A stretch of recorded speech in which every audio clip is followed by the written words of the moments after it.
Vijayakanth sir தலைவராக இருக்கும்போது, தென்னிந்திய நடிகர் சங்கத்தோட தலைவராக இருக்கும்போது தான் நான் நடிகர் சங்கத்தில் மெம்பர் ஆனேன். அவரே ஃபோன் பண்ணி, தேவயானி நடிகர் சங்கத்தில் மெம்பர் ஆகணும், மெம்பர் ஆயிடுங்க அப்படி சொல்லி ஒரு தலைவரே ஃபோன் பண்ணிட்டு நமக்கு ஒரு ஆர்டிஸ்ட்டை உள்ளே கொண்டு வராரு பாருங்க. எவ்வளோ பெரிய விஷயம் அது. எவ்வளோ நல்லா இருந்தது நடிகர் சங்கம் அவர் ஒரு தலைவராக இருக்கும்போது. அவர் தலைவராக இருக்கும்போது இப்போ எனக்கு ஞாபகம் இருக்குது, நாங்கள் எல்லா ஆர்டிஸ்ட்டும் ஒன்றா மதுரைக்கு கார்கில் ஷோ ஒன்று நடந்தது.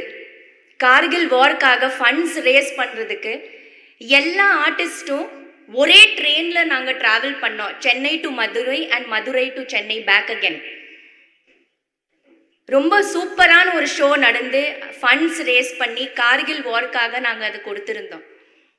அது அவர் ஒரு தலைவராக இருக்கிறதுனால தான் நடந்தது. அவ்வளோ ஆர்டிஸ்ட்டுங்க ஒன்றா ஒரு இடத்துல சேர்க்கிறது,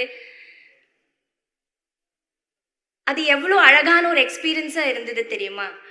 எல்லா பெரிய ஆர்டிஸ்ட், சின்ன ஆர்டிஸ்ட், எல்லாரும் நாங்கள் ஒரு heroines, character artist, everybody together as a family travelling together. அது மட்டுமா, சிங்கப்பூர் மலேசியாவில் ஒரு ஷோ நடந்தது. அவரே டேட்ஸ் வாங்கி நமக்கு ரெடி பண்ணி யார் எங்கே இருந்தாலும் அவங்கள கொண்டு வந்து சேர்க்கறது அவரால் தான் முடிஞ்சது. அவர் ஒரு தலைவராக இருக்கும்போது தான் முடிஞ்சது. அதுக்கப்புறமா அந்த மாதிரி ஒரு நமக்கு அப்புறமா பார்க்கவே முடியாது இனிமே. ஒன்னா நம்ம ஒரு ஃபேமிலி எங்கேயாவது போக முடியுமா நடிகர் சங்கத்தில்? கொஞ்சம் யோசிச்சு பாருங்க ஆர்டிஸ்டுங்க எல்லாரும். இனிமே இது முடியுமா? சேர்க்க முடியுமா எல்லாரையும் ஒரு இடத்துல? இனிமே அந்த மாதிரி ஒரு ஷோ சேர்த்து ஒரு ஃபேமிலியா நம்மளால் டிராவல் பண்ண முடியுமா? ஒரு கேள்விக்குறியாதான் இருக்கு. அவர் இருக்கிறதுனால தான் முடிஞ்சது. ஏன்னா அவர் அவ்வளோ இயல்பான ஒரு பர்சன், ரொம்ப சிம்பிளான ஒரு பர்சனாக தான் நான் பார்த்துருக்கேன்.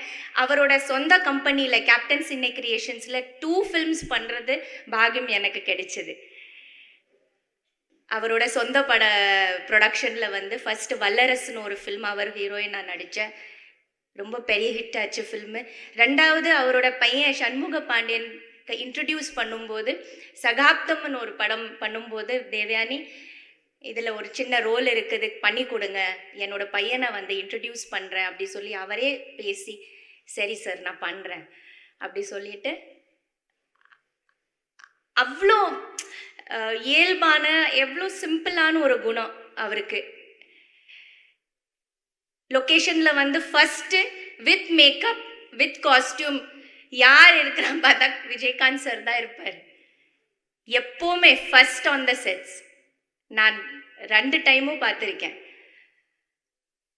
அவ்வளோ ஹம்பிளான ஒரு ஹியூமன் பீயிங், அவ்வளோ சிம்பிளான ஒரு பர்சன். அவரோட கம்பெனியில் எவ்வளோ நல்ல ட்ரீட்மெண்ட்டு எங்களுக்கு ஆஸ் அன் ஆர்டிஸ்ட். ஏன்னா அவர் ஒரு ஹீரோ, அவர் ஒரு ஆர்டிஸ்ட் இருக்கிறதுனால அவருக்கு ஆர்டிஸ்ட்டுங்களோட இது தெரியும். அவ்வளோ அழகாக எங்களெல்லாம் மெயின்டைன் பண்ணி, சாப்பாடிலிருந்து அந்த எல்லாமே ட்ரீட்மெண்ட் அவ்வளோ பியூட்டிஃபுல்லாக இருந்தது.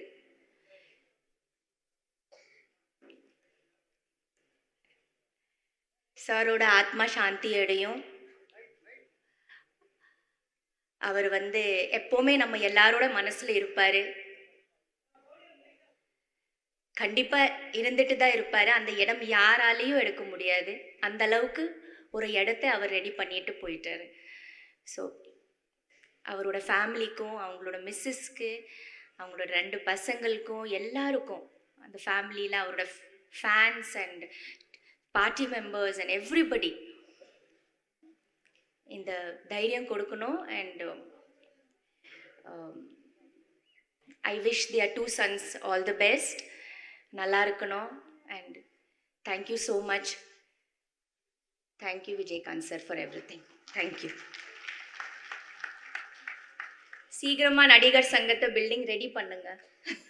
அப்படிதான் விஜயகாந்த் சார் பார்த்துட்டு சொல்கிற மாதிரி தான் இருக்குது. சீக்கிரமாக ரெடி பண்ணி நம்ம எல்லாரும் உள்ளே போய் அதை பார்க்கணுன்னு அவர் சொல்கிற மாதிரி தான் தெரியுது. சீக்கிரமாக ரெடி பண்ணுங்க, ஒரு ஃபேமிலியாக உள்ளே போகலாம்.